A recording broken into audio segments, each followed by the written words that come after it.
পিছন থেকে আক্রমণ করা হয়েছিল এবং যারা আসছিল বেশিরভাগই তারা হেলমেট পরা ছিল, হেলমেট পরিহিত অবস্থায় ছিল এবং তাদের হাতে অস্ত্র শস্ত্র ছিল। এবং সবচেয়ে বড় কথা, ওখানে এরকম টাইপের ছিল যে দেখে মনে হচ্ছে তারা কিশোর গ্যাং কিংবা টোকাই টাইপের। কারণ আমি যখন পড়ে গেছিলাম, আমাকে যখন মারতেছিল, ওই সময় আমার মোবাইল এক হাত থেকে আমার মোবাইল নিয়ে গেছে এবং আরেক হাত থেকে আমার মানি ব্যাগ কেড়ে নিয়ে গেছে। অর্থাৎ মানি ব্যাগ, পকেট থেকে মানি ব্যাগ এবং আমার হাত থেকে মোবাইল যখন কেড়ে নিয়ে গেছে, তখন আসলে বোঝাই যাচ্ছে যে এরা কখনো শিক্ষার্থী হতে পারে না, কোনো ছাত্র সংগঠন হতে পারে না, ইটস ইম্পসিবল। ধন্যবাদ সাইফুল সাগর ভাই। আমি এই মুহূর্তে মাত্র বাসায় হসপিটাল থেকে আসছি। মূলত হসপিটালও আসলে আমরা নিরাপদ না। হসপিটালে যখন আমরা চিকিৎসা নিতে গেছি, সেখানেও বারবার আমাদের উপর হামলা করা হয়েছে। এবং সর্বশেষ আমরা যে হসপিটালে ছিলাম, সে হসপিটাল থেকে আমাদের সুচিকিৎসা নেওয়ার পূর্বেই আমাদেরকে বিভিন্ন ভাবে ছাত্রলীগ, তারপর তাদের যে হেলমেট লীগ আছে, তারা ঘেরাও করে রাখে হসপিটালে। পরবর্তীতে বাধ্য হয়ে অনেকটা আমাদেরকে বাসায় চলে আসতে হয়।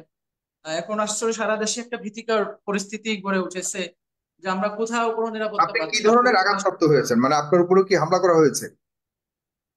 জি, জি। আমার, আপনি দেখতে পাচ্ছেন যে গলার এখানে প্রচুর কামারি লেগেছে।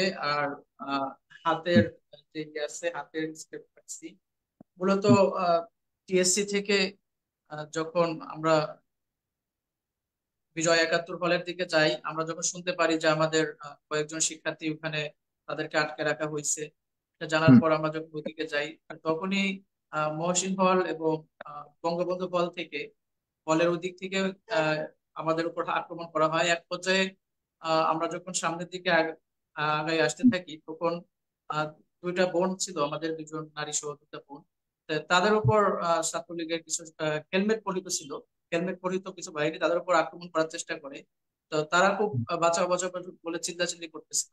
তো ওই সময়ে মূলত আমি এদেরকে সেভ করতে যাই, তো তখনই পিছন থেকে আমাকে এখানে হাতে হাতে আঘাত করা হয়, হাতে। তারপর পিঠে অনেকগুলো বাড়ি দেওয়া হয়, এক ধরনের কাঠের লাঠি এবং তাদের হাতে যে দেশীয় অস্ত্র ছিল।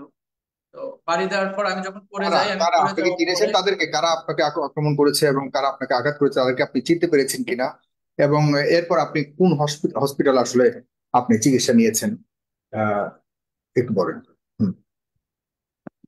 আমাদেরকে পিছন থেকে আক্রমণ করা হয়েছিল এবং যারা আসছিল বেশিরভাগই তারা হেলমেট পরা ছিল, হেলমেট পরিহিত অবস্থায় ছিল এবং তাদের হাতে অস্ত্র শস্ত্র ছিল। এবং সবচেয়ে বড় কথা, ওখানে এরকম টাইপের ছিল যে দেখে মনে হচ্ছে তারা কিশোর গ্যাং কিংবা টোকাই টাইপের।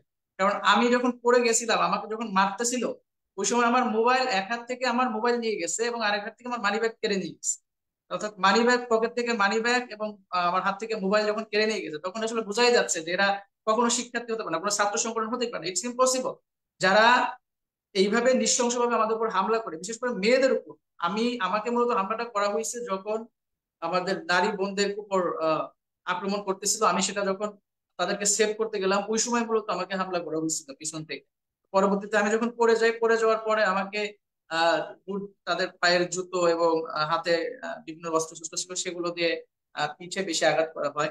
আমি স্বাভাবিকভাবে মুখটা সেভ করতে পারছিলাম, তো হাত এবং গলায় এখানে প্রচুর সমস্যা হয়েছিল। পরবর্তীতে আমরা যখন আহ, ওখান দিয়ে রাস্তায় সড়ক দিয়ে আসতেছিলাম, তো এক পর্যায়ে দেখি আমার এক বন্ধু ঢাকা কলেজের সমন্বয়ক নাজমুল হোসেন, তাকেও মারধর করা হচ্ছে।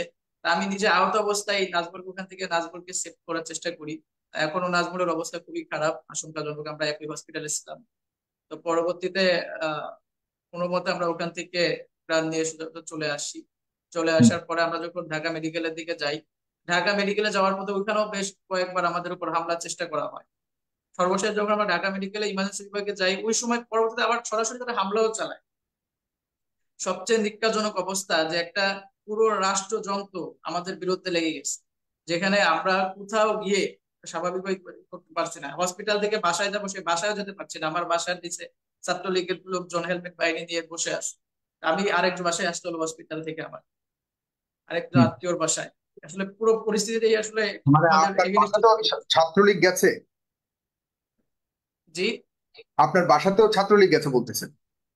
জি। আমি যে বাসায় থাকি, সে বাসার নিচে আমি খবর পেলাম, আমাকে, আমি হসপিটাল থেকে বাসায় যেতে চাইছিলাম, তো বাসা থেকে আমাকে কল দিয়ে বলা হলো যে তুমি এই বাসায় এসো না, বাসার নিচে অনেক লোকজন করে রাখছে অস্ত্র শস্ত্র দিয়ে, ওই রড, রড, স্টাম এগুলো নিয়ে।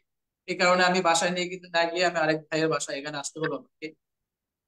আর প্রথমে আমি সারা দেশে আজকে যে যে অবস্থা হয়েছে এবং আমাদের বহু শিক্ষার্থী নিহত হয়েছে এবং অনেক হতাহত হয়েছে, এর তীব্র নিন্দা এবং প্রতিবাদ জানাচ্ছে। পাশাপাশি যারা উপস্থিত আছেন এবং যারা দেখবেন, দর্শক সবার কাছে একটা প্রশ্ন রাখতে চাই, যে আমাদের জনগণের ভ্যাট ট্যাক্সের টাকায় যাদের পোশাক, যাদের অস্ত্র শস্ত্র, যাদের বেতন, তাদের দায়িত্বটা আসলে কি?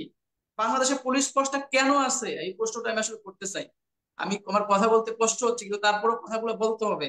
আমি জানি না আমি কবে মারা যাবো, বাট আমি কথাগুলো বলতে চাই যাতে ভবিষ্যতে মানুষ সচেতন হতে পারে, এই সিস্টেমটার এগেনিস্টে মানুষ যাতে দাঁড়াতে পারে। যে কি একটা সিস্টেম তৈরি হয়েছে, যে সরকার দলীয় ছাত্র সংগঠন তারা পুরো সাধারণ শিক্ষার্থীদেরকে, ছাত্র সংগঠনের নাম করে সাধারণ শিক্ষার্থীদেরকে তারা জিম্মি করে রাখতেছে। এইভাবে তো একটা রাষ্ট্র চলতে পারে না। প্রশাসনের কাজ কি? প্রশাসন তো নিরপেক্ষ থাকার কথা। আমাদের নিরাপত্তা কারা দেবে? প্রশাসন কেন রাখছি আমরা? প্রশাসনের ভূমিকা দেখে মনে হয়েছে তারা ছাত্র সংগঠনের সঙ্গে মিলিত একটি অঙ্গ সংগঠন। এভাবে তো একটা রাষ্ট্রযন্ত্র চলতে পারে না সাইফুল সাগর ভাই। তারা প্রশাসন আপনাদেরকে প্রশাসনিক উপায়ে সহযোগিতা করেনি, কারণ আপনি প্রশ্ন তুলছেন যে প্রশাসন কেন, মানে পুলিশ সহযোগিতা প্রশাসন করেনি, কেন। বরং তাদের আচরণ ছাত্রলীগের মতোই ছিল। তাদের আচরণ ছাত্রলীগের মতোই ছিল। আপনারা ভিডিওতে দেখবেন হয়তো রংপুরের আমাদের এক সহযোদ্ধা সাইদ নাম তার, তাকে কিভাবে গুলি করে মারা হয়েছে। আমি হসপিটাল থেকে থাকা অবস্থায় দেখতেছিলাম। আমি দেখতেছিলাম আর আমার চোখে পানি ধরতে ধরে রাখতে পারছিলাম না আমি। যে কি এইভাবে কি একটা রাষ্ট্র চলতে পারে? পুরো রাষ্ট্রে আজকে কি অবস্থা চলে শুরু হয়েছে। কোনো জায়গায় সাধারণ শিক্ষার্থীদেরকে কোনো রকম নিরাপত্তা নাই। হুম। আর শিক্ষা প্রতিষ্ঠানগুলো কেন আছে? যদি শিক্ষা প্রতিষ্ঠানগুলো সাধারণ শিক্ষার্থীদের নিরাপত্তা নিশ্চিত করতে না পারে, যদি এখন প্রশাসন আন্দোলন এদেশের আপনাদের শিক্ষার্থীদেরকে নিরাপত্তা, মানুষকে নিরাপত্তা না দিতে পারে, তাহলে তারা কেন আছে? এই প্রশ্ন আমার রাখতে চাচ্ছেন। ঠিক আছে, আপনাদের আন্দোলন নিয়ে আপনার ব্যক্তিগত অবস্থান কি এখন বর্তমানে এই পরিস্থিতিতে, যখন 6 জন থেকে 7 জনের মতো মৃত্যুর খবর পেলেন, এখন আপনাদের অবস্থান কি আপনাদের দাবির প্রেক্ষিতে, যে চলমান অবস্থা আন্দোলন? শেষ এক লাইনে শেষ করতে পারবেন? যে আমার আসলে কথা বলতে কষ্ট হচ্ছে, তাও ঠিক আছে, আমি বলতেছি। আপনাকে ছেড়ে দিচ্ছি এখনই, আর এক লাইনে শেষ করবেন এই পর্যায়ে। জি। না, আমি আমি একটু পরে আবার আরো কিছু কথা বলবো, তারপর সবাই এক লাইনে যদি যেহেতু বলতে বলছে, সেটা হলো আমাদের এখন আমরা আমাদের যে সেদিন যে গতকালকে যে পরিকল্পনা ছিল, আমাদের পরিকল্পনা ছিল আমরা একটা শান্তিপূর্ণ অবস্থানে ওখানে গেছি। আমরা মাননীয় প্রধানমন্ত্রীর যে বক্তব্য ছিল, সেই বক্তব্য প্রত্যাহারের জন্য এবং কোটা সংস্কারের দাবিতে, এবং সারা দেশে আমাদের শিক্ষার্থীদের উপর যে হামলা করা হয়েছে সেই প্রতিবাদে আমরা একটা শান্তিপূর্ণ সমাবেশ করতে চাইছিলাম। কিন্তু সেটা আমাদের কিন্তু শান্তিপূর্ণভাবে সমাবেশ করতে দেয়নি। অর্থাৎ আমাদেরকে গায়ে পাড়া দিয়ে আমাদের উপর হামলা করে আমাদেরকে এখানে একটা ভিকটিম বানানো হয়েছে। তো সেই জায়গা থেকে আমরা আসলে ওইভাবে চিন্তা ভাবনা করে পরবর্তীতে সিদ্ধান্ত নেব। আজকে জানেন যে আমাদের আজকের যে সারা দেশে যে অবস্থা হয়েছে, সব জায়গায় এমন কোনো জায়গা নাই যেখানে আমাদের উপর হামলা করা না হয়েছে। প্রত্যেকটা জায়গায় আমাদের উপর আঘাত করা হয়েছে, আমাদের উপর হামলা করা হয়েছে।